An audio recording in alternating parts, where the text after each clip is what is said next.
I still want to believe, as crazy as this might sound, Hamilton will be on the top step before the end of the season. I want to believe that. Yeah. I think he's capable of it. Yeah, it's a good point you made there, because I've said on this channel a few times even that I've never really been a fan of Hamilton, but I have to say last year, the fact that he didn't win a race, it didn't feel right. No. So it didn't. No, I'm a huge fan of Hamilton and not of Max. Yeah. Which I try not to be biased in, when you're talking about it, reporting on it.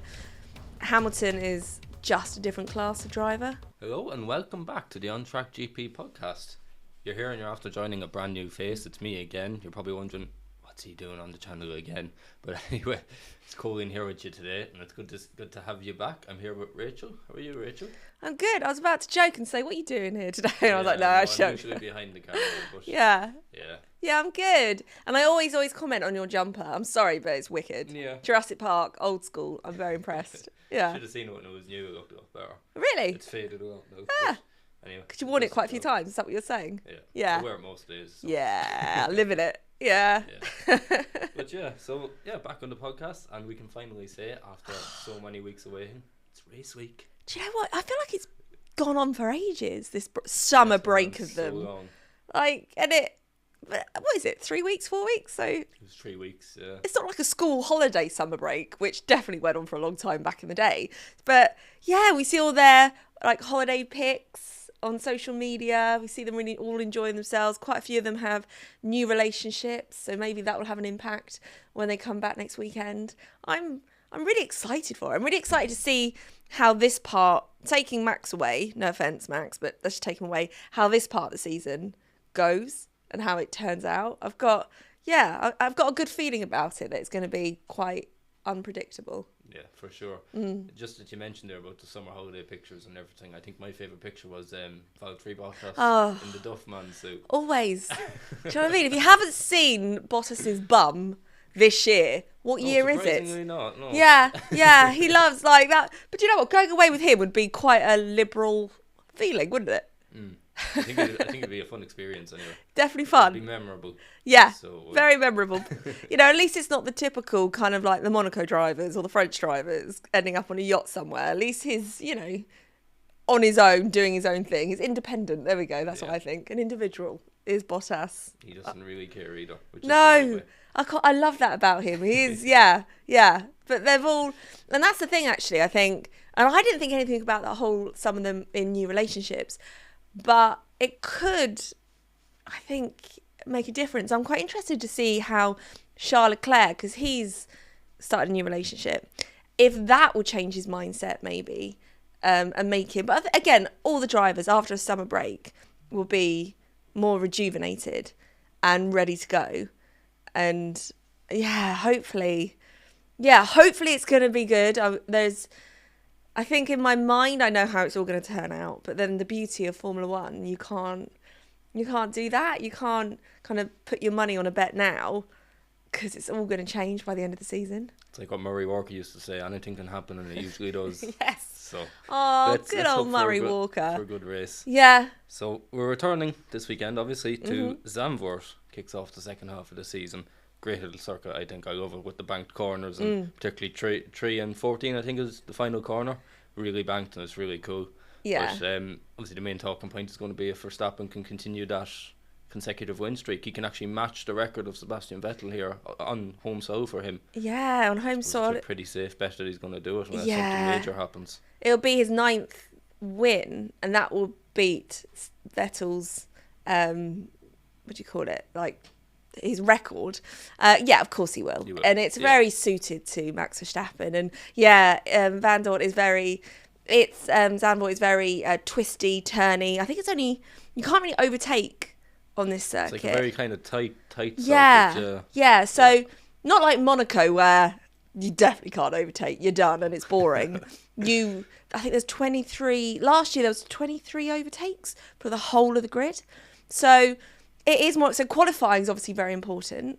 Whoever ends up, leading the pack, which is going to be Max again.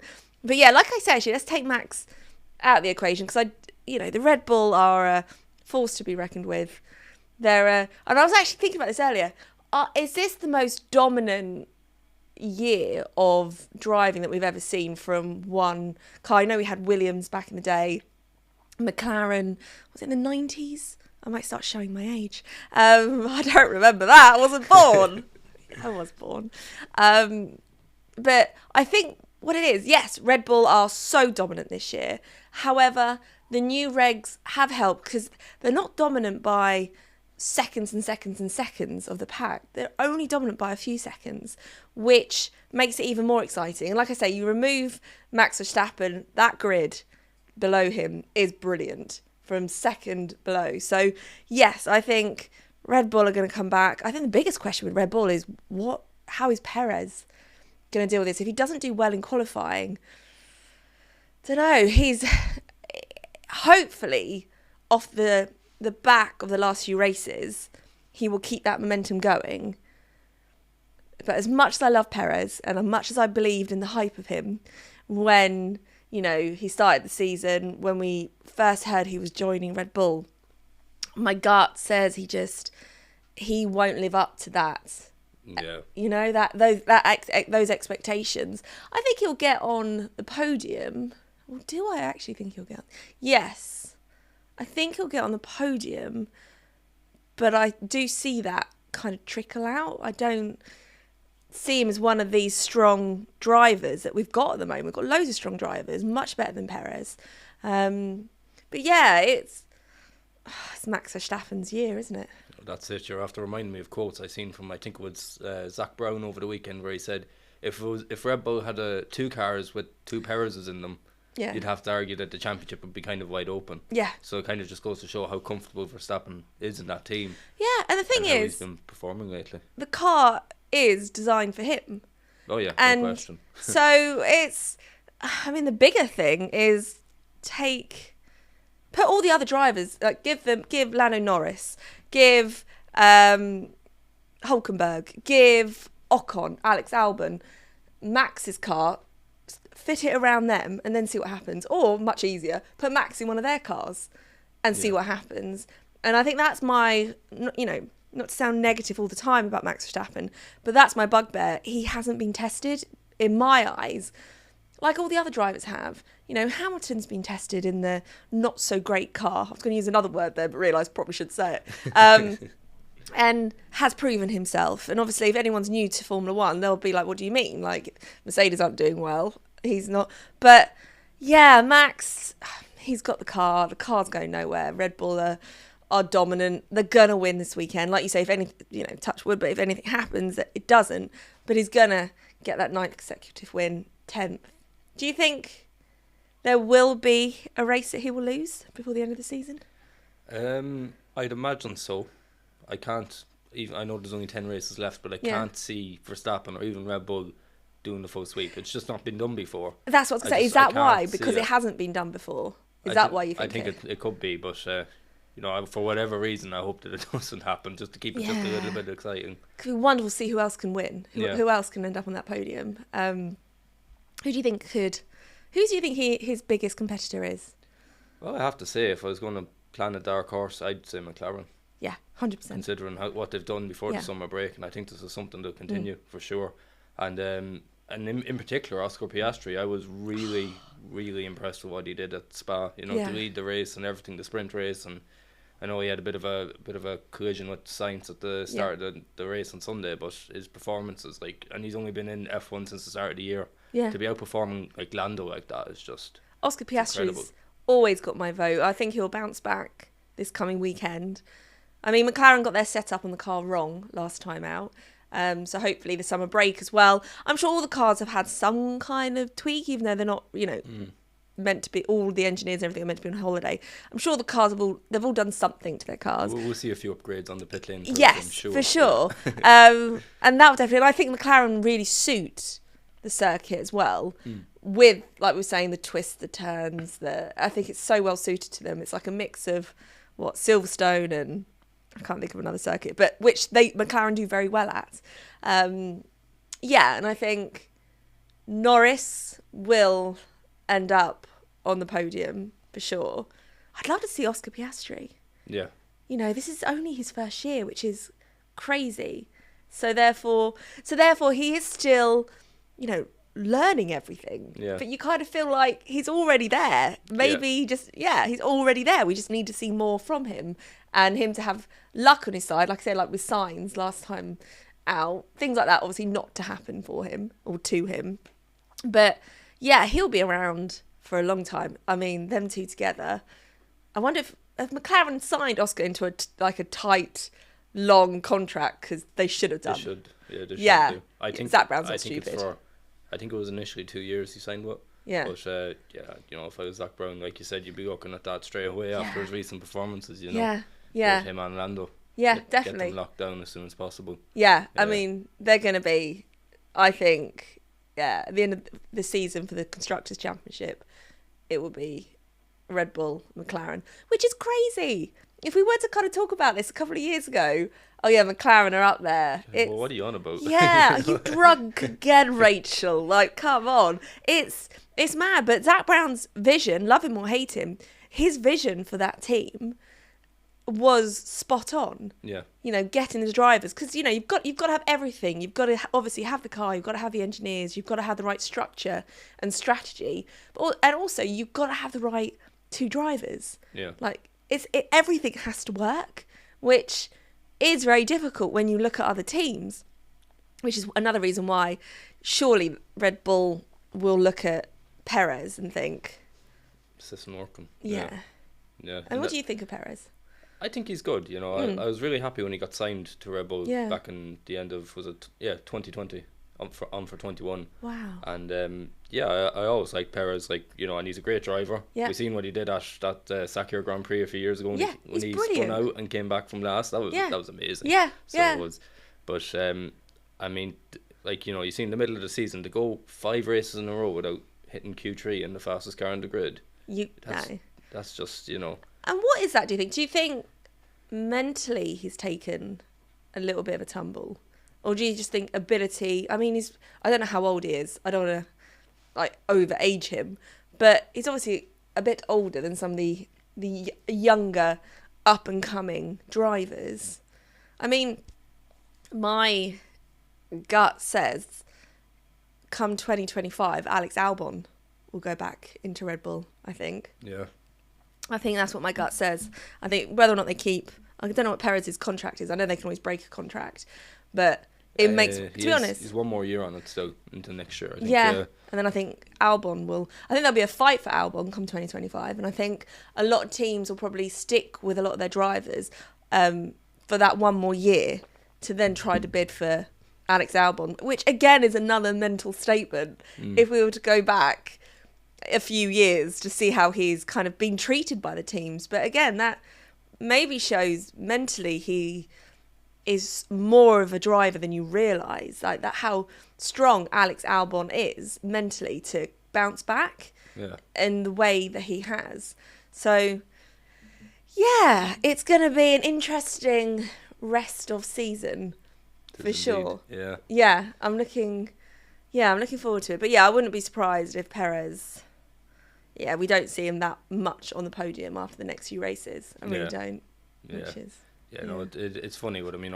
We mentioned his problems and that he had, and it's funny because how he started the season, taking the victories in Baku and Jeddah, and it looked like it was on. Yeah. But I don't think it helps when you have the likes of Helmut Marko coming out in the media and saying, what was it? He said something about second place is his world championship or something. You don't. When you hear that as a driver, I can imagine it's a bit, it goes in your head.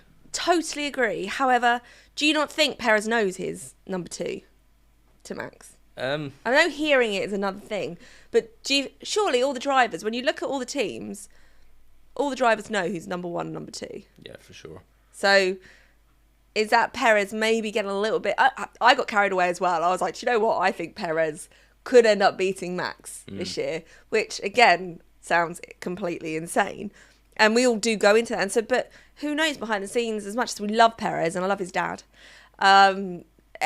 maybe he did truly believe that the world champion was up for grabs for him as well. Yeah, and maybe that is quite tough to hear others say, "No, you are just number 2." Yeah, it's been around for a long time, but yeah, he's Yeah, he's the number 2 driver. Yeah. And he's lucky to be that there's number 2. There's no getting around it. Yeah. Yeah, he's very lucky to be Fortunately, in that position at Red Bull. And you look at the grid, there are a lot of better drivers than him. Yeah. Even the young ones, the rookies, well, Oscar Piastri, it's just like, give Oscar a couple of years so he's very used to Formula One. You're looking at a driver that maybe potentially could be better than Lando Norris. Yeah. I think. And that would be... race winner at least, yeah, anyway, yeah. Yeah. Yeah, for sure. That would be interesting, the dynamics within McLaren as well. Yeah. And he seems really humble, not to go back to Oscar Piastri, because again, he might not be, but he does seem very... almost shy in a way. Yes. Yeah. Not like a normal, quote-unquote, driver, what Yeah. you would expect from a driver. He does seem... Yeah, just very much like, oh, yeah, Formula One. I'm doing really well. I'm really talented. Oh, yeah, okay. Yeah, he's a great asset to the paddock for sure. Yeah. And makes it more exciting compared to the other rookies, I think, this year that haven't really lived up to their hype. But again, it's hard, I guess, with rookies. You do kind of have to give them a year. Yeah. To find their... You have to give them that 1 year because there's always like circuits they haven't raced on and scenarios that they haven't been to in other series. And Yeah. Yeah, for sure. But like, again, just going back to that point, the fact that Oscar is doing this well and he's not even... Oh, he's just halfway through his first season F1. Yeah. It's incredible. Which is crazy. Yeah. You look at others, you've got like Logan Sargent, who hasn't really... He's still kind of off the pace to Albon. Yeah. Not matching him closer, but he's still off the pace. Yeah. And again, he is such a great driver, and how Logan finally got his super license was like brilliant, because it was something that people thought was never going to happen. He'll definitely be around for next year. Yeah. Logan. It's only his first year. He brings the US market, which is a very big market. Formula One loves the US market. Yeah. They really do. So therefore you don't want to get rid of an American driver that brings that fan base. No. Yeah, he's definitely one to watch within Formula One, but I don't see him living up to his people like Oscar Piastri and their success so far in Formula One. Well, we've been talking about drivers and teams so far this season, and I suppose one particular question I want to put out there to you is Ferrari. Do you think they can they bounce back at all? Can they salvage this poor season they've been having and maybe even grab a sneaky win somewhere in the final 10 rounds? Signs, no. So it's just really looking at Leclerc. Yeah. I think Charles Leclerc needs to come back into this season, well, the rest of the season. He needs to be bold. They need a circuit with high speeds, so I don't know if this circuit's going to suit them. I think they are capable. And the thing is, what are Ferrari doing wrong? Their pit stops are good. By looking at it, their strategy is good. So what is it that's going wrong is it the structure at Ferrari? It's just very funny. It's just like in terms of their pace, they qualify okay, but then they just go backwards in a race. How? Why? What goes on within Ferrari? It's like... I think someone said that Charles Leclerc has started journaling, and it would be fascinating to read what he truly is thinking. Yeah. It's all on Charles Leclerc, basically. It's all on his shoulders now. Yes, I think when you look at the others, Ferrari they do top Aston Martin. So in that respect, yeah, I think they won't beat McLaren. That just won't happen when you've got two strong drivers. And also McLaren seems so much more tighter, and they just seem to communicate all together better. I mean, like I said, we don't really know what goes on behind the scenes with Ferrari, but there does seem to maybe be a lack of communication somewhere, or there's something is missing. And you do see the frustrations with the drivers. You hear the frustrations over the radio with the drivers. I think we've got to see maybe, a bold, more aggressive Charles Leclerc when we go back. And, I think that's just it. They'll do well. They won't beat McLaren. They will beat Aston Martin, I believe. I guess Sainz is the... Am I being unfair on Sainz? No, I don't think so, to be honest. Yeah. It's hard to know. It kind of... differs from weekend to weekend. You know, one weekend you have Sainz ahead of Leclerc, the Yeah. next weekend it's the complete opposite. Yeah, yeah. So it is. And then Leclerc, of course, had his own problems this season so far with the car. Remember what he was like in, I think it was Yeah. Barcelona, Yeah. where he was saying that he couldn't get out Q1, and he said the car felt completely different. And it was Yeah. like, I was getting into it for the first time this weekend again. And Wasn't it? I think it was Ferrari that at the last race, they did their upgrades and they brought out the car to be like, this is with the upgrades. And I think it was Sainz that was like, no, you've just wheeled out the old car. So they had to take that back into the garage to roll out their new and improved. And I think that really does sum up Ferrari, doesn't it? Again, that lack in a of nutshell at the minute. that lack of communication. Take someone else to say, no, that's the old one. You need to go back in and get it. My things on Charles Leclerc. The question is like to see him on the podium at Zandvoort. I do see, and I'm maybe jumping the gun hugely, but like Max, Lando, and Perez. I don't know if I see him, unless I'd even say Hamilton maybe instead of Perez. Yes. Because Hamilton always seems to go quite well at Zandvoort. Yeah, that's very true. Yeah. Although, to look at... So, yes, I think with Ferrari, their saviour, if that's even the right word, would be Charles Leclerc. But we have to see more of a bold and aggressive Charles coming into the last 10 rounds of this year. There's a lot going on in the background of Ferrari as well at the minute, which The restructure and everything. Yeah, I don't know does that contribute to it or not, but you've got like Must do. Vasseur and Laurent Mekies leaving now at the end of the season to go to AlphaTauri, and I It don't know. must make a difference. Yeah, I'd imagine this is playing in the background with Yeah. and you have obviously Fred Vasseur changing things and trying to make things his own. And I mean, I know you get drivers saying, well, no, because what goes on at the top doesn't really have anything to do with us here. But it must, because what goes on at the top trickles affects down. the bottom. Yeah. Yeah. So it has to, because if there's a restructure up there, there'll be a restructure here, and energies will be different, people's attitudes will be different. So yeah, I think it's a shame because you kind of think with Ferrari, there's always that, can they do it? You think of, and we've got the jacket there, you think of racing, and you do think of Ferrari from the golden days of them. But yeah, the restructure then has to happen. The sooner the better. The drivers probably need to start believing in what the car is capable of doing, what the team is capable of doing. Yeah. I mean, it must be quite difficult to keep that. Okay, we can do it this weekend, and then a miscommunication again happen, or in a way the simplest of things go wrong, and it's like, we trust you. You have to trust each other, and I feel like the drivers probably don't trust their backing enough. So, yeah, I was about to say everyone has to bring it this weekend, but I think everyone does.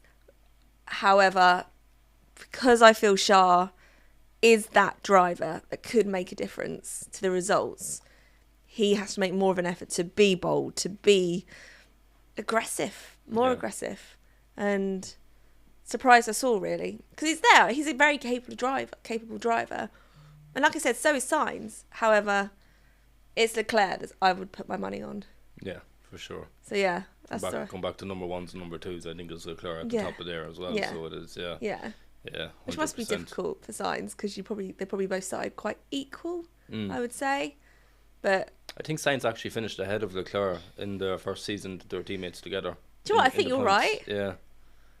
Wow, how things change. Which is a bit of a shock. That would annoy me, actually. I'd be like, no, I'm still number one. Do you not remember? Yeah. But yeah, I think Ferrari, what is going wrong with Ferrari? I think that sums it up. And there's something as well that I'm just after thinking of, I was just thinking of the different teams through my head there when you were talking. You look at Haas, for example, who obviously are a customer of Ferrari. Now, this problem hasn't really affected Ferrari themselves for whatever reason. But, I mean, what's going on with the power units at Ferrari? You've had Haas the last 2 or 3 races put in a fresh power unit into their car after a failure. Whoever, Magnussen or Hülkenberg, goes out on track, and the minute they're out on track, it explodes. That's a serious issue. And you've got to hope that something will change pretty quickly because, like you say, it is a serious issue. You can't. This is the peak of motorsport, the peak of engineering. the peak of the industry. Yeah. And then you've got things like that happening. It's like, but it shouldn't. I'm not saying it should happen shouldn't further happen. down the line. Like, it shouldn't happen at all. However, you don't expect it. And surely everything is tried and tested. And so, again, I don't know. I think the summer break came at a perfect time. And let's hope these kind of frustrating tweaks have happened and happen well. Because, I mean, you look at Haas, and Hulkenberg has done amazing. And I've always been a fan of Hulkenberg. Like, even way back with Force India, I loved Hulkenberg. I thought he was a brilliant driver and didn't reach what he was capable of doing because he never got the big teams. Yeah. And obviously back then he raced with Perez. And Hulkenberg has always been like a standing joke. If someone needs like, you know, oh no, we're a driver down, let's call Hulkenberg. I think it's always, even if you joke about it now, it will always happen. And that just proves how he's always ready, physically and mentally, to get back in that car. Yeah. But Hulkenberg, again, sadly, he's definitely a lot older now. So I don't know how many years he's got left. But here's a driver that'll be staying around, which is brilliant to see because we need that. Again, it's kind of age over experience. We need that experience on the grid. So, yeah, I think they are, you know, where they are. But with Hulkenberg, they've definitely got a very, very good driver there. Yeah. Magnussen. That's been one of the surprising things for me this season is the fact that Hulkenberg, after being out of a full-time drive for, let's say, 3-4 years it was, not counting his comebacks. Full-time, yeah. And, you know, and he comes in and he does the number with Magnussen, which if you look at last year, Magnussen and Schumacher was the other way around. Yeah. Yeah. I think Magnussen will stay for another year, but I think that's purely because he's got such a good relationship with Steiner. And has, you know, worked with him for years. So I think purely because of that, he will stay. But he hasn't lived up to... He started the season off so well. Wasn't he 5th, I think, at the start of the season? He started off really, really well. And everyone likes him. And it was great to see him be part of the grid. But I think he'll have one more year to try and prove himself. And then if not... Again, I think Alex Albon will still go for like a big team, but 2025 will be. I think they were saying next year we'll see a lot of big driver changes and swaps, but I think it'll be 2025. There'll be the shocks. Yeah. I don't really see that much changing because we've got rookies. Because, you know, what's one more year? I really think it's going to be quite similar. For next year, I think. A lot of teams will probably try to just extend it by the year to get into that driver market in 2025 and have a lot more options. Yeah, definitely. That'd be the thing. I think I like Zhou Guanyu, for instance. I like him. I think he brings in a lot of sponsorship. Yeah.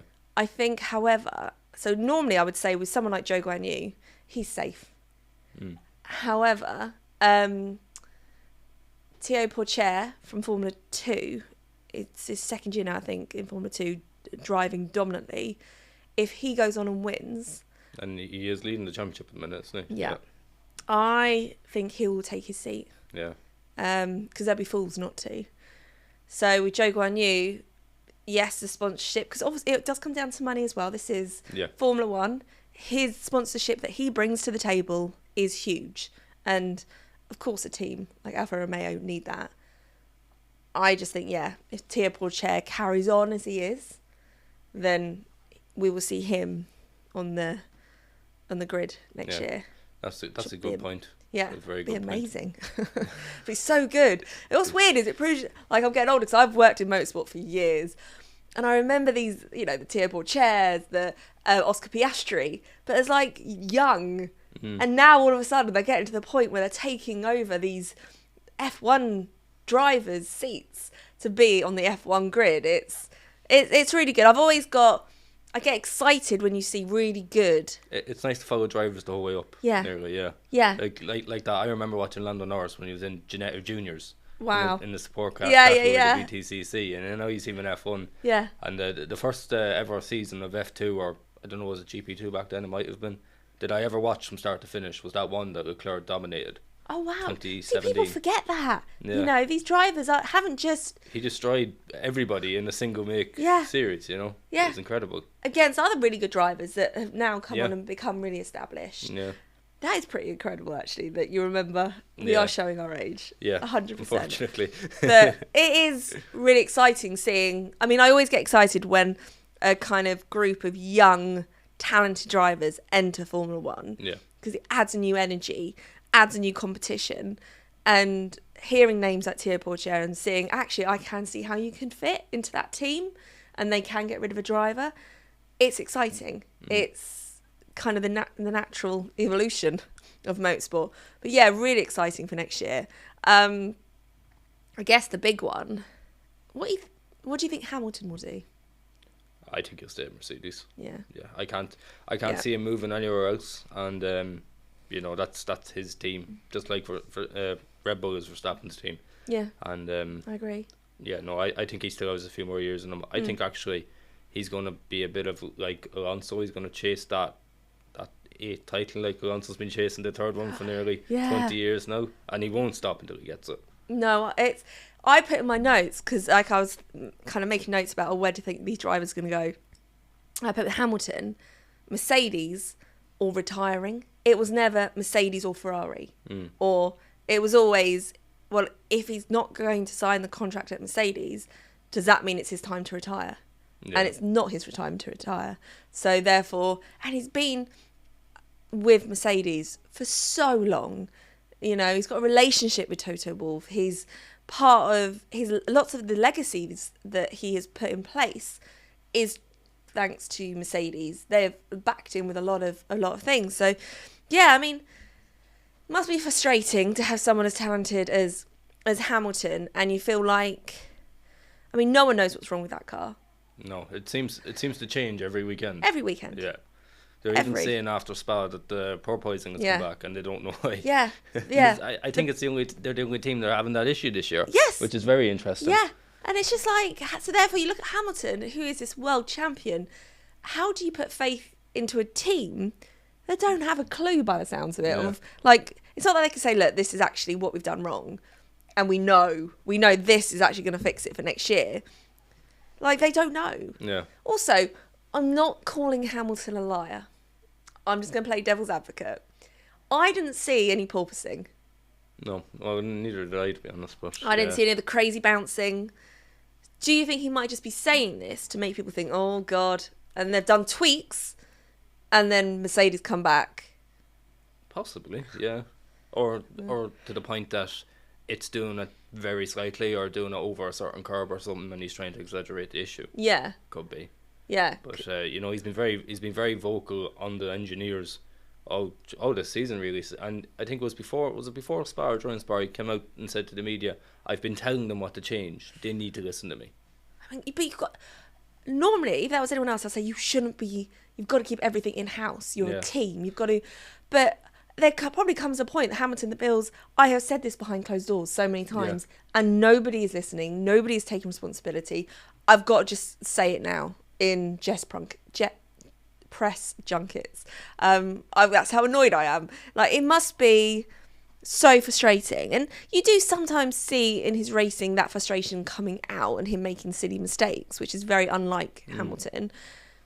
And for him to stay with Mercedes, it must be an amazing contract. But again, it's that, when is the right time to leave? Because last year wasn't the right time. When you come to the point that you realise it's never going to happen. Yeah, this isn't going anywhere.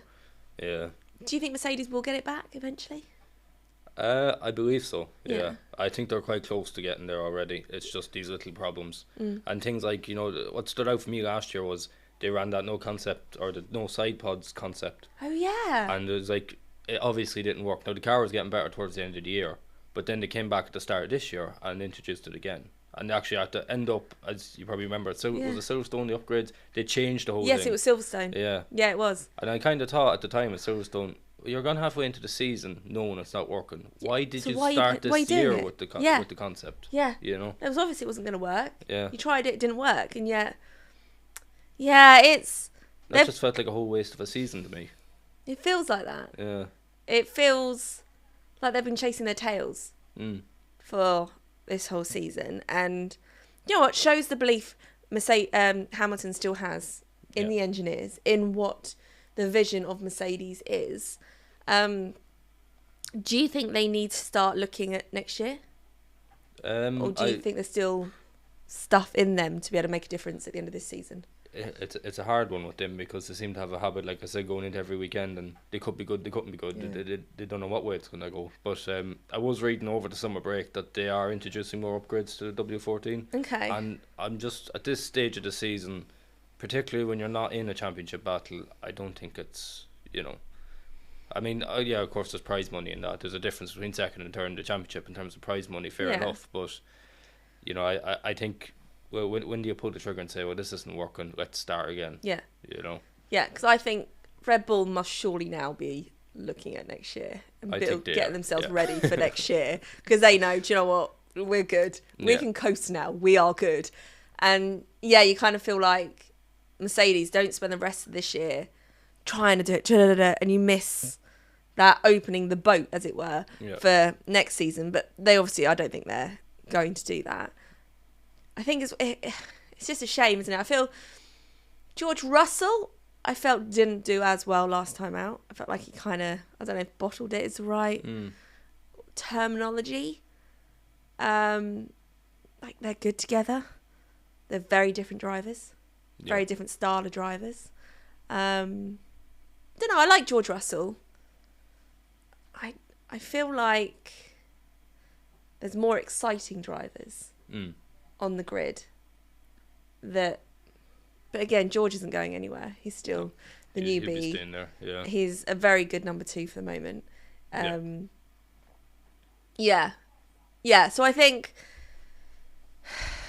don't think Mercedes will beat McLaren this year. You don't think so? No, which I hate saying, because I was the one always, it feels bad to think of the good old days, which wasn't that long ago. No, they'll do it. Mercedes will. I still want to believe, as crazy as this might sound, Hamilton will be on the top step before the end of the season. I want to believe that. Yeah. I think he's capable of it. Yeah, it's a good point you made there, because I've said on this channel a few times even that I've never really been a fan of Hamilton, but I have to say last year, the fact that he didn't win a race, it didn't feel right. No. So it didn't. No, I'm a huge fan of Hamilton and not of Max. Yeah. Which I try not to be biased in, when you're talking about it, reporting on it. Hamilton is just a different class of driver, I personally think. And we have seen glimmers of that, of what he is capable of doing when he's had the time, and he's the whole package. It's just that car. That qualifying lap, the pole position lap from Singapore, I think 2018. That's the one that always comes out of my mind. Do you know what? I was actually thinking of Singapore. Yeah. And you see what he's capable of doing. It's everything a driver should be. He is. He's just switched on. He's he's no matter what's going on here, it's like, and he can do it.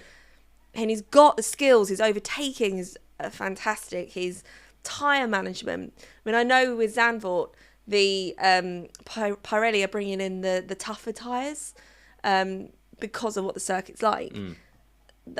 Hamilton will be fine with working out that. I think they don't want to do something up to like 5 pit stops. They don't want to have to do that. So it's all down to whichever, which makes me think in a way Ferrari won't be that good with the harder tyres. I don't think they are. But yeah, Hamilton's fantastic with tyre management. He's in a wet race, he's brilliant. It just feels really unfair because the Mercedes car and team let him down every single race. Even if qualies go great for him and we're like, oh, that's it now, I can get cocky, he's gonna win. And then what happens in the race happens. I wonder, do you know what the weather conditions are going to be like this coming weekend? I haven't seen anything to suggest that there won't be, that it'll be rain or anything. But I think they're going to be generally okay. So they are. Actually, you've reminded me of a story I have actually in Hamilton. You're on about his tyre management. I remember being at Silverstone in 2019. I went over, I was still living in Ireland at the time, and I came over for the race. And there was that race, I forget what happened. I think it was Giovinazzi spun into the gravel. The safety car came out like after like 10 laps or something. Hamilton pits for hards. Did about 40 laps or whatever was left on those hard set of tyres. And on the final lap, because I remember I was standing across from the checkered flag, Stormzy was waving the flag, everybody's going nuts because Hamilton won. And he comes across the line and sets the fastest lap on 40 lap old hards. And I remember the whole place just just erupting. Yeah. Because we realised that he set the fastest lap on How the last mad lap. is that though, when you really truly think about that? Yeah. On those tyres. That's 40 lap old tyres should have been falling like, apart at that come stage.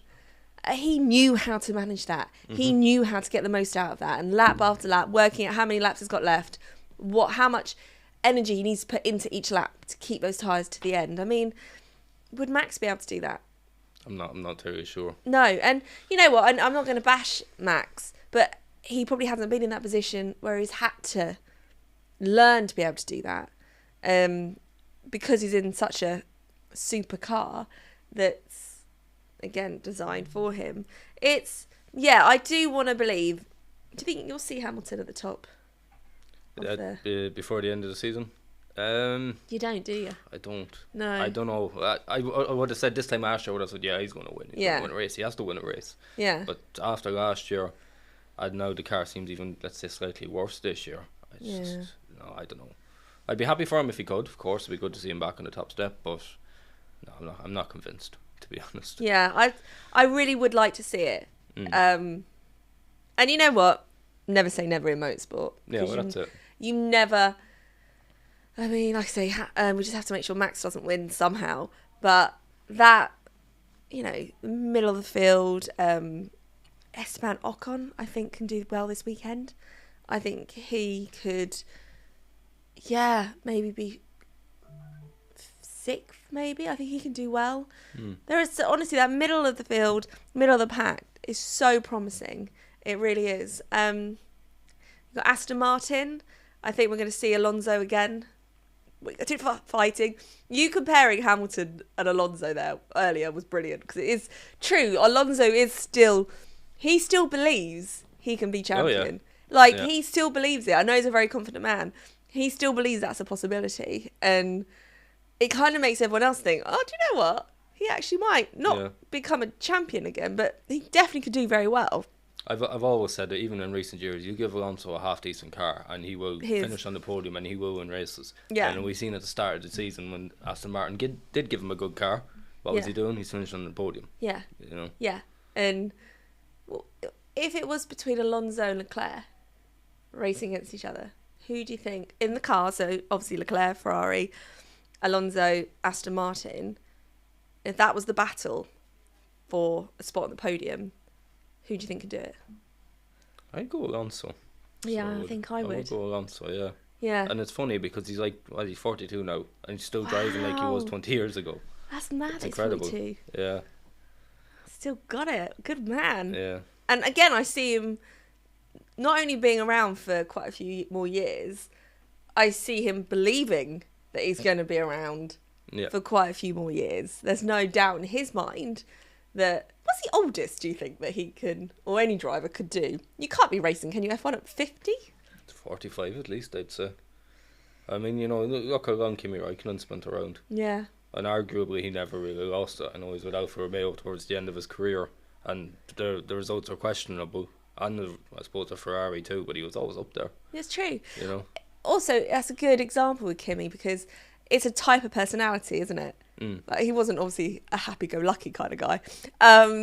But with Kimi, with Alonso, they're a different type of driver. It's that maybe sheer determination, belief that they were still number one like they were all those years ago. Yeah. But they are, I think, quite similar, Alonso and Kimi, in the way mentally they're programmed for racing. Yeah. But yeah, I see Alonso. Do you think Alonso will stay at Aston Martin? Do you think this is his last team in Formula One? I believe so, yeah. Yeah. I was shocked last year when he moved from Alpine. I would have said that was his last team. True. But actually, yeah, I was shocked as well. Everybody was. Come on now. But chill. Yeah, I as much as I hate saying it, I don't think he'll win a third title. I think that's out of reach. I don't think so. But, if you can go out in a bang, still on the podium, still doing well, Yeah. good points finishes, I think you'd be happy in a few Yeah. years. Yeah. No, I totally agree. I think, he'll stay at Aston Martin. It's not like he'll be given a seat with Ferrari or, McLaren, absolutely no way. Yeah. And you know what? We need those characters as much as, like, I love the younger generation coming through and showing us what they're made of. I mean, I got excited when Alex Albon was around and when Norris first kind of entered the world of Formula One. You kind of felt, and George Russell, you felt there was this new breed, this excitement, a different New kind era. of, and a different kind of personality coming in. And it was like waking up Formula One. And I guess it is with the younger drivers because they're more on socials. They do a lot of esports. So they are bringing a different audience, which is brilliant for motorsport. But you do need those, how do I say it politely? I was going to say golden oldies like Alonso, but I won't. But you need those classic drivers. The experience. Much of a better word than golden oldies. Golden oldies. Yeah, much of a better word. I don't know if Fernando would agree with that. Yeah, I think he would probably take anything as a compliment. Yeah. But yeah, and so you need, it's like that juxtaposition. You need them both. And then you've obviously got someone like Hamilton who everyone respects, probably apart from Max, but that everyone respects. It's an exciting time. Out of the middle of the pack, well, I keep saying middle of the pack, anyone apart from Red Bull, Max Verstappen, so from P2 down, what teams do you think the rest of the season are the ones that, let's look at the Constructors' Championship, are going to come out on top? McLaren, for sure. Yeah. I think it's difficult with Aston Martin because they've been struggling since the new tyre compound or the tyre structures have been introduced to Silverstone. But I think they'll get on top of that before the end of the season. Okay. And I think another team to look out for as well is Williams. Yes. They've been really good lately, so that's definitely a team to watch out for. Have you any predictions for this weekend? Just to ask you before we go. Yes, I did actually write them down. You ready for? Can I start from fifth and work my way up? Although actually, no, I'll start from first because it's obvious who's going to win. Max. Then I'm going to have Norris, and I've actually got here third Hamilton. Oh, okay. Fourth Perez, and fifth I think Alonso. That's what I think from this Probably, weekend. Yeah, that'd be good. Good shout. Yeah. Yeah, thanks. Should I put money on it? I don't know about that. But put money on the Verstappen one. Yeah. All right. Oh God, the odds would be like you put £1 on one. Here's 10p for your obvious win. Well done. But yeah, and like I said, I'm really excited to see, like you say, with Williams, with like Alex Albon, with Oscar Piastri this weekend. I want to see him bounce back. I want to see that, as much as I believe he has that fire, but I want to see when something goes not according to plan one weekend, him coming back and doing amazing. I want to see Hamilton up there. There's a lot of wants. But yeah, I feel like the 4 weeks off. 3 weeks. 4 weeks. 3 weeks, 4 weeks. 3-4. Hopefully not only are the drivers mentally prepared and ready for the rest of the season, but the tweaks on the cars, any upgrades, engineers, like I want a whole new energy coming into the rest of the season and some surprises along the way. Yeah, for sure. Yeah. Here we go. Fingers crossed. Well, let's hope this weekend and the coming races will be a bit of fun. Yeah. You never know what's going to happen. So, who do you think's gonna? What's your podium finishes? for this weekend? Yeah. Verstappen. Yeah. That's unquestionable. I'd say Verstappen. I'm going to go second. Is going to be Piastri, I think. Oh. And third, I'll go Hamilton. I think because I think Piastri's going to keep doing well now. I would love to see Piastri like that. Yeah. Oh, that'd be good. That's a good race. I was annoyed for Piastri because on the sprint race he finished in the top 3, but I don't think it officially counts as a podium on his record because it wasn't the main race. I don't. Yeah. I think. And actually, a shame.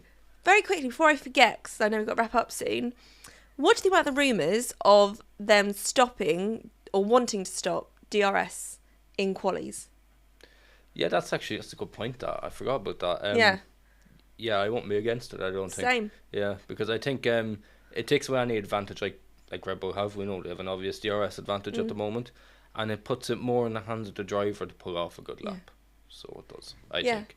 it puts them more on them, focus on them, as opposed to what the car can do. Yeah. So yeah, I wouldn't be against that at all. Totally in agreement. And, call me dumb. In my understanding of DRS, it is for overtaking. You don't need to do that in qualies. No. And so it does seem kind of, just take it off. And if anything, I think I read somewhere that, what about changing DRS slightly for the main race? And the only way I think that would be good, like you say, if you can use DRS up to a certain point where you can then overtake, but then stop it. You're not allowed DRS then. So it's down to you and the car to be able to overtake. Yeah. I think that would work. So yeah, if it's more than a rumour about stopping DRS in qualies next year, that'd be brilliant. Yeah, for sure. That's an easy vote. Yeah, 100%. Sorted. Well, I think that's a good point to leave it on. Yeah, wicked. So thank you very much for joining us, Rachel. I hope I did an okay job for you. You did amazing. You did brilliant. Hopefully we won't be doing it again soon. Hopefully no, you will. Standard order next week. Well, thank you very much, guys, for joining us again. We hope you enjoyed the coming weekend's Grand Prix, and of course we'll have Monza straight after that, so make sure you keep an eye on the channel, make sure you like and subscribe down there wherever it is, and keep up to all the news coming towards your way on Track GP. Thanks very much, guys. See you again.